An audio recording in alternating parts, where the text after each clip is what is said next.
안녕하십니까. 거꾸로 투자하는 쇼킹 부동산입니다. 서울 초역세권 대단지에서 진정한 반값 아파트가 나옵니다. 얼마나 저렴하다? 14억 5천짜리 아파트를 7억 5천만 원에 분양이 예정되어 있다는 거죠. 무려 6만 원 넘게 쏟아지게 됩니다. 자, 이 정보 정말로 중요합니다.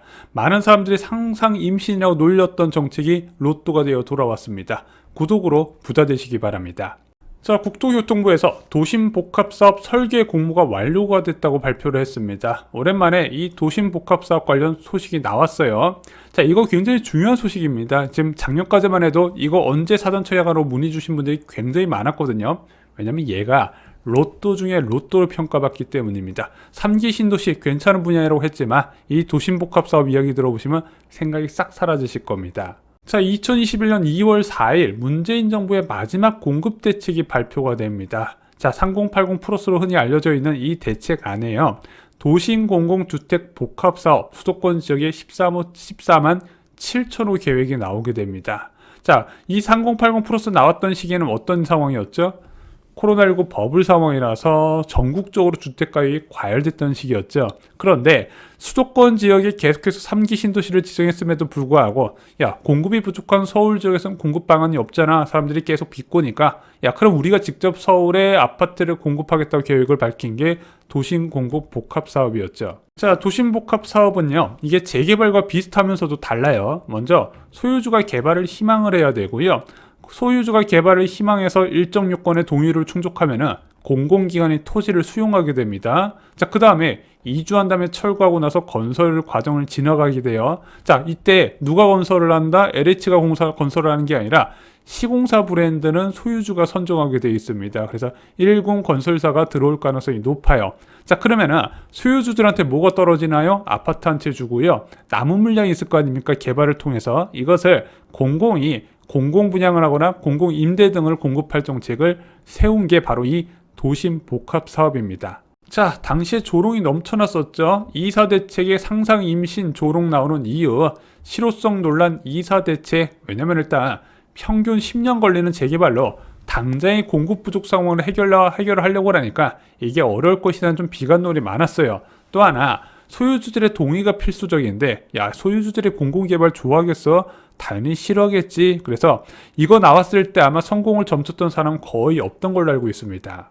자, 하지만 1년도 안 돼서요, 무려 후보지가 17만 호 규모로 지정됐습니다. 이 후보지는요, 야, 내가 이 지역에 아파트 짓고 싶다고 해서 지을 수 있는 게 아니라 후보 그 안에 주민들이 일정 요건을 갖춰서 국토부에다가 신청을 해야 돼요. 자, 이때 왜 17만 호나 지정이 가능했냐? 장기간 수도권 지역의 재개발 구역 지정이 멈춘 상태였어요. 그래서 낙후 지역에서 무엇인가 아파트로 바꿀 방법이 없었는데 공공재개발하고 도심복합사업인데 도심복합사업이 훨씬 유리하네. 사람들이 이것을 선택하다 보니까 진짜 1년도 안 돼서 3기 신도시만큼 공급계획이 확보가 됐다는 거죠. 물론 이게 후보지로 선정됐다고 다 사업이 추진되는 건 아니에요. 자, 그럼 후보지로 선정되고 나서 어떻게 사업이 추진되냐? 주민 동의 요건을 한번 더 갖춰야 됩니다. 그래서 구역 예비구역으로 지정한 다음에 야, 이거 진짜 사업할까요 말까요? 동의를 한번 더 받아요. 어느 정도 동의를 받아야 된다? 3분의 2 동의를 받아야 됩니다. 자, 근데 이미 벌써 그 요건을 충족한 곳이 3만 호 규모가 넘고요. 50% 이상 충족한 것도 3만 7천 호, 30% 이상 충족한 것도 5만 1천 호입니다. 이것도 작년 기준이고요. 지금은 훨씬 많이 늘었어요. 자, 그리고 이번 정부에서 이 도심 복합 사업을 어떻게 할지 굉장히 많은 사람들이 궁금해했었는데 윤석열 정부에서도 이것을 이어간다고 밝혔습니다. 왜냐면은 민간 개발과 다르게 윤석열 정부의 새로운 공급 정책으로 공급이 가능한 장점이 있는 거예요. 왜냐면은 이제 토지주한테 집 한 채 주고 나서 남은 물량이 있을 거 아닙니까? 그거는 공공이 마음대로 공급이 가능하네. 그러면 유홈이란 브랜드를 달고 나눔형도 공급할 수 있고 일반형도 공급할 수 선택이 가능하다 보니까 윤석열 정부에서는 이것을 피하거나 없앨 이유가 전혀 없었다는 거죠. 자, 그리고 나온 소식이 선도지구 6개 지구에서 설계 공모가 완료가 됐다는 겁니다. 설계 공모가 왜 중요하다? 일단 지구 지정이 된 다음에요, 설계 공모가 들어가야 지자체에서 사업 승인을 받을 수가 있어요. 자, 여기서 지구 지정은 무엇을 뜻한다? 일반 재개발이나 재건축의 조합 설립을 의미하고요. 설계 공모와 사업 승인은 일반 재개발 재건축의 사업 시행 인가 단계를 의미합니다. 마지막으로 보상 단계는요, 관리 처분 단계로 보시면 될 것 같아요. 자, 이 대책이 2021년 2월 달에 발표가 됐잖아요. 현재 2년 정도가 지났는데요. 벌써 일반 민간 사업장의 사업 시행 인가 단계까지 왔다는 거죠. 속도가 정말로 빠른 거예요. 자, 그럼 서울 6개 지구 위치 어디가 있냐? 도봉구에 3곳이 있고요. 은평구에 2곳, 그리고 영등포에 1곳이 있습니다. 자, 근데 이거는 아무 곳이나 지정을 하는 게 아니라 수요가 충분히 있을 만한 곳에 골라서 지정을 했어요. 그래서 주로 역세권 지역 중심으로 선정을 하게 됐습니다. 자, 특히 많은 사람들의 관심이 끄는 곳이 바로 은평구 증산 4구역이었습니다. 3,550세대의 대단지 규모의 6호선 증산역 1분 거리예요. 자, 얼마 전에 6호선에서 역세권 아파트 단지가 분양을 했었는데 분양가 10억에 완판이 됐었죠. 자, 영등포구 실기 2구역 1332세대 1호선 영등포역 3분 거리에 위치해 있습니다. 여기도 선호도 굉장히 높죠. 왜냐면은 1호선을 이용하거나 또는 다른 교통수단을 이용해서 여의도나 도심권역 접근이 용이하기 때문입니다. 또한 도봉구 쌍문역 서측 지구도요, 1428호인데 여기가 4호선 쌍문역 딱 1분 거리예요. 선호도가 높을 수밖에 없죠. 대단지의 역세권이니까. 자, 입지보다 더 주목받은 것은 바로 분양가였습니다. 자, 3080 1차 사전청약 추정 분양가가 공개가 됐었는데 그때 어느 정도 금액이 나왔다? 신길 2지구는요 8억 9천만 원, 증산 4구역은 7억 3천만 원, 쌍문역 서측은 7억 2천만 원이었습니다. 이거 국민평수 기준이에요. 자, 아까 장이자이 레디언트가 6호선 역세권 대단지인데 분양가가 10억이었는데 빠르게 완판됐다 말씀드렸죠. 근데 얘는 7억 3천만 원에 공급된다는 겁니다. 근데 입지가 더 좋아요. 59 타입은 5억대 분양이 됩니다. 자, 이거 민간 방식은 상상도 못할 분양가예요. 공공 방식이니까 가능한 거예요. 왜냐면은 소유주들한테 집 한 채만 주고 나머지는 내가 마음대로 활용 가능하다 보니까 조합원들의 이 극대화를 추구하는 재개발에서는 이런 분양가가 나올 수가 없다는 거죠. 자, 증산 4구역을 예로 들어 보겠습니다. 위치 정말로 좋죠. 자, 인근에 DMC 센트럴 자이라는 아파트가 있습니다. 전용 84제곱미터가 14억 5천 정도 호가를 해요. 자, 증산 4구역 예상 분양가가 7억 3천만 원입니다.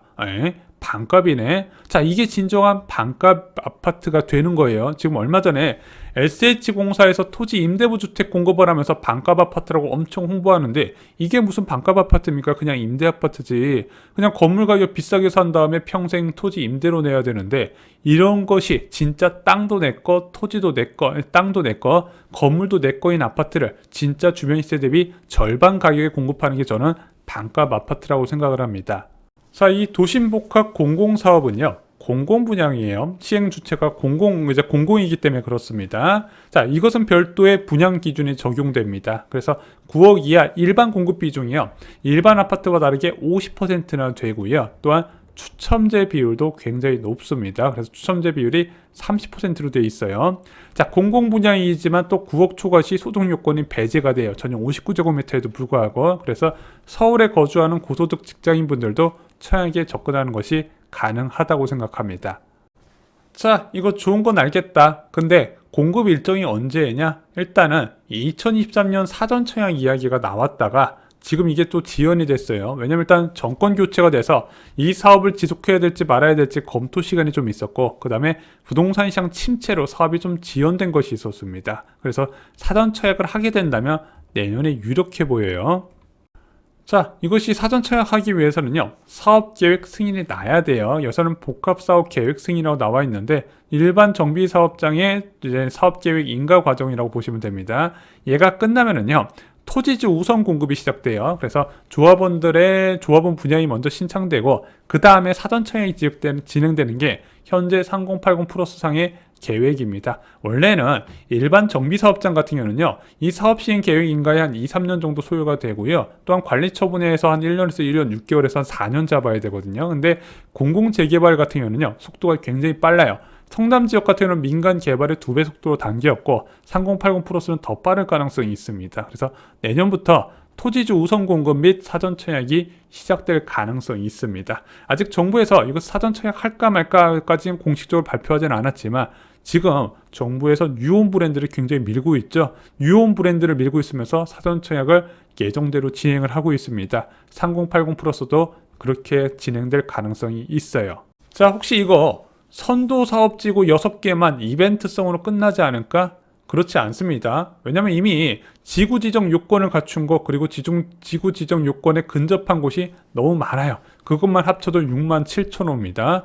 계속해서 늘어나는 곳도 생길 거예요. 물론 여기서 지구 지정 예정 지역에서 이제 해제된 곳도 있는데, 그런 거 빼고 나서라도 워낙 많은 17만 호가 신청을 하는 상황이기 때문에 아무리 못해도 6만 7천 호까지 나올 것이다. 그러면 계속해서 이런 분양이 쏟아지게 되잖아요. 이런 기회 왔을 때 잡아야 되는 겁니다. 여러분들이 이거를 잡아야지, 야, 이거보다 더 싼 기회가 있지 않을까? 그런 거 없어요. 말씀드렸죠. 구조적으로 얘는 쌀 수밖에 없는 이유가 있었다는 거. 그래서 이와 관련된 정보가 나오면 그때그때 영상을 올리도록 하겠습니다. 자, 내 집 마련의 모든 정보 쇼킹부동산 블로그에서 만나시기 바랍니다. 괜찮은 분양 정보만 저희가 따로 공유를 해드리고 있고요. 공격적인 내 집 마련, 기존 주택을 사시거나 또는 투자하시는 분들은 저희가 멤버십에서 그분들을 위한 영상은 별도로 제작을 하고 있습니다. 이미 많은 분들이 혜택을 보고 계십니다. 이상 영상 마치겠습니다. 좋아요, 구독, 공유 꼭 부탁드립니다. 감사합니다.